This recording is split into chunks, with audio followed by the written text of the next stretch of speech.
PMAY beneficiaries के लिए एक और राहत भरी खबर, और वो खबर यह है कि जिनके पास टू व्हीलर और जिनकी माहाना आमदन 15,000 तक है वो भी अब पीएमएवाई के लिए अप्लाई कर सकते हैं, वो भी एलिजिबल हैं। पहले ये दोनों लोग एलिजिबल नहीं थे।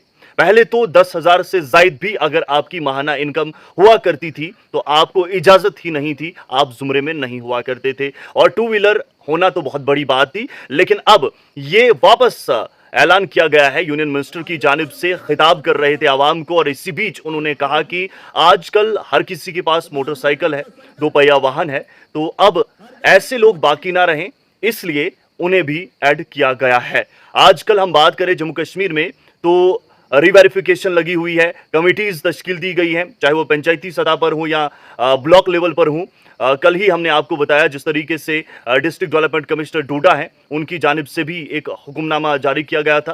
तो ये बातें ध्यान में रखना बहुत ज़्यादा ज़रूरी है लोगों के लिए, क्योंकि पहले इस वजह से सिर्फ और सिर्फ ये जो दो वजूहात हैं, इनकी बिना पर बहुत से लोग रह गए थे या फिर उन्हें जुमरे से बाहर समझा जाता था। अभी भी लोगों को इसकी अवेयरनेस नहीं है, तो ये आप ज़रूर ध्यान में रखिए। अब आप भी एलिजिबल हैं, और जब भी आपके गांव में सर्वे की जाएगी उस वक्त आपको भी इन चीज़ों का इल्म होना चाहिए। और ख़ास तौर पर जो भी सर्वे करने के लिए आएंगे, मैं नाम पहले ही बता चुका हूं कि कमेटी कौन कौन सी है। पंचायत लेवल पर 6 रुकनी यहां पर दी गई है, और ब्लॉक लेवल पर 5 रुकनी एक कमेटी है। अलग अलग अजला में अलग अलग तरीका है, लेकिन कुल मिलाकर मकसद यही है कि साफ और शफाफ तरीके से वेरिफिकेशन हो और मुस्तहिक को मकान का केस दिया जाए। लेकिन बहुत से हमारे भाई हैं जो आमदनी कमाने के लिए रियासत से बाहर हैं, मजबूरन हैं, कोई शौक से नहीं जाता, और घर में सादा लहू लोग हो सकते हैं, तो वहाँ पर इन तमाम चीज़ों पर तवज्जो दी जानी चाहिए। और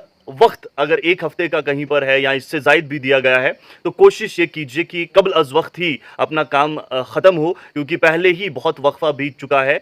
लोग अगर ऐड किए गए होते, तमाम बेनिफिशरीज़ को सही तरीके से सही मानों में ऐड किया होता, तो जनाब मुझे लगता है अभी तक मज़ीद कार्रवाइयाँ शुरू हो चुकी होंगी। लेकिन बदकिस्मती से जो मामला बीच में पेश आया, इसमें बहुत ही ज़्यादा देरी हुई है, और अब अगर इस तरीके का ऐलान हुआ है तो मुझे लगता है कि ये अच्छी बात है, लेकिन ये जल्द हो, सही तरीके से हो, इस बार कोई मामला पेश ना आए, इस चीज़ का ध्यान रखना है। और सर्वेयर अलग अलग डिपार्टमेंट से अब रखे गए हैं इस कमेटी में, जैसे कि एग्रीकल्चर मैंने आपको कहा था, आंगनवाड़ी मैंने आपको कहा था, लंबरदार साहब, चौकीदार साहब, ब्लॉक का एक ऑफिसर जो कि पंचायत सेक्रेटरी मैंने आपको कहा था, इसके अलावा रेवेन्यू डिपार्टमेंट से आपके पटवारी साहब। तो अलग अलग डिपार्टमेंट के लोग हैं, ताकि कोई भी गलत शख्स ना चुना जाए, क्योंकि ये तमाम लोग उस चीज़ के जिम्मेदार रहेंगे। तो ये तमाम चीज़ें अब उन्हें भी इल्म है, और आप सभी भी अब तमाम चीज़ें जानते हैं, आप पर भी बहुत ज़्यादा जिम्मेदारियां हैं, तो इन तमाम चीज़ों का आप भी ज़रूर ख्याल रखें। हालांकि पीएमएवाई में जो रकम दी जाती है वो बहुत कम है, धांधलियाँ बहुत ज़्यादा हैं,